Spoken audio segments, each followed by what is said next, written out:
1990ல் எடுத்த புகைப்படம். அப்ப நான் வந்து 10ஆம் வகுப்பு படித்துக்கிட்டு இருக்கேன். எங்க கைய விட்டு போன வீடு அது. அந்த வீட்ல இருந்தோம். எங்க சித்தி எங்க வீட்ல தான் இருந்தாங்க. எங்க கூட இருந்தாங்க. சித்தி, அம்மா, எங்க அப்பாயி எங்க கூடவே இருந்தாங்க. மாமா தியாகு மாமா வந்து வந்து போவாங்க. அவங்க நியர்பை இருந்தாங்க. மதன் மோகன் தம்பி, சித்தப்பா பையன் அவங்க வீட்டுக்கு பின்னாடியே இருந்தாங்க. அதெல்லாம் ஒரு அழகிய கனாக்காலம். நினைச்சு பார்க்கறதுக்கே ஒரு மாதிரி நெகிழ்ச்சியா இருக்கு.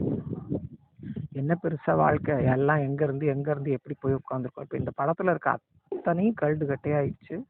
அம்மா இல்ல, அப்பாயி இல்ல, சித்திக்கு வயசாயிடுச்சு, மாமாவுக்கு ஏஜ் ஆயிடுச்சு, மதன் வந்து தாத்தாவாவே ஆகி பெருசாயிட்டான். நமக்கு வந்து அந்த வாழ்க்கை இல்லை, இந்த வாழ்க்கைன்னு சொல்லி போயிட்டு இருக்கு. ஸோ இதெல்லாமே பழைய நினைவுகள் அப்படிங்கிறது ஒரு குட் மெமரிஸ். இதுல பெரிய விஷயம் என்னன்னா, நான் தலை முடி எவ்வளவு முடி எனக்கு இருக்குது. என்னை கிண்டல் பண்ணவங்களுக்குலாம் இதை எவிடன்ஸ். பாத்துக்கோங்க.